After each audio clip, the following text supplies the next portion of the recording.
62 లక్షల మంది ప్రజల్లో మెడ్ప్లస్ బ్రాండ్ మెడిసిన్స్ కి మారడం వలన 915 కోట్ల రూపాయలు సేవ్ చేసుకున్నారు. అదే మెడిసిన్స్ అదే క్వాలిటీతో 50 to 80% డిస్కౌంట్లు. డాక్టర్ గారు, ఇప్పుడు ఇలా కూర్చొని పనిచేసే వారికి ఇప్పుడు వెరికోస్ వెయిన్స్ అని కూడా సమస్య ఈ మధ్య ఎక్కువ అవుతున్నాయి. ఇది కూడా రావడం గల కారణం ఏంటి అంటే, కొంతమంది అనుకునేది ఏంటంటే ఇది కాస్మెటిక్ చికిత్స, దీనికి ఎర్లీగా మెడికల్ ఇంటర్వెన్షన్ అవసరం లేదు అని చెప్పి అంటారు కదా. అపోహం దూరం చేయడానికి మీరు ఇచ్చే అవగాహన.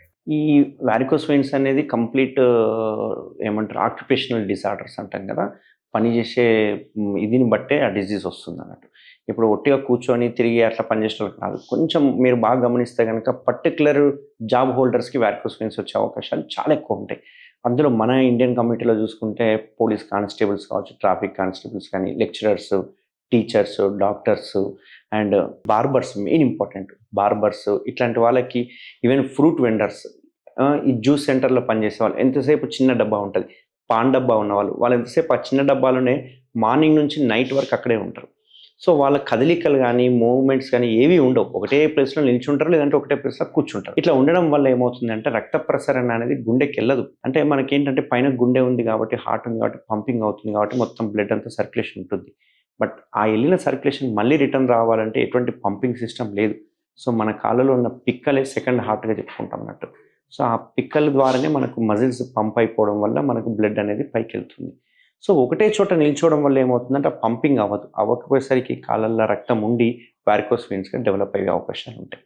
ఈ లక్షణాలు ఎలా ఉంటాయంటే కాళ్ళ వాపులు రావడము, పిక్కలు పట్టేసినట్టు ఉండడము, కాలు నల్లగవ్వడము, కాళ్ళలో దురదలు పెట్టడము, కాళ్ళలో పుండ్లు అవ్వడము, ఇట్లాంటి లక్షణాలు వారికోస్ వెయిన్స్ లక్షణాలు. మళ్ళీ రక్తాన్ని తీసుకెళ్లే ఏదైతే రక్తనాళాలు ఉన్నాయో అవి సాధారణంగా నల్లగా మారినప్పుడు మనకు వెరికోస్ వెయిన్స్ అని చెప్పేసి మన దగ్గరికి వస్తుంటారు కదా. సో వారికి మనం అంటే ఎన్ని రకాల చికిత్సలు అందిస్తాము ఫేజ్ వైజ్గా, ఒకసారి చేసిన వారికి మళ్ళీ రికరెన్స్ వచ్చే అవకాశం ఉంటుందా? అంటే ఎటువంటి చికిత్స చేసే విషయంలో తీసుకోవాల్సిన జాగ్రత్తలు ఏంటి? వారికోస్ వెయిన్స్ అనేవి ఎప్పటి నుంచో ఉన్నాయి ఈ డిజీజ్ అనేది.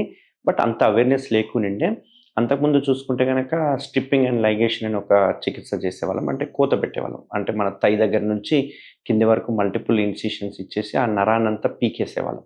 బట్ ఆ పీకడం వల్ల ఏమవుతుందంటే దాని పక్కనే ఒక నర్వ్ ఉంటుంది. ఆ నర్వ్ కూడా డ్యామేజ్ అయితే కనుక ఫుడ్ డ్రాప్ అంటాం. అంటే కాలు ఎత్తడానికి రాదు, పడిపోయే అవకాశాలు ఉంటాయి. సో అదొక కోత మెథడ్. దానిలో కొంచెం పెయిన్ఫుల్ మెథడ్. ఒక 10-15 రోజులు బెడ్ రెస్ట్ ఉండాల్సి వస్తుంది. ఆ తర్వాత కొత్తగా వచ్చిన లేటెస్ట్ ఏంటి అంటే ఈవీఎల్ఈ అంటాం.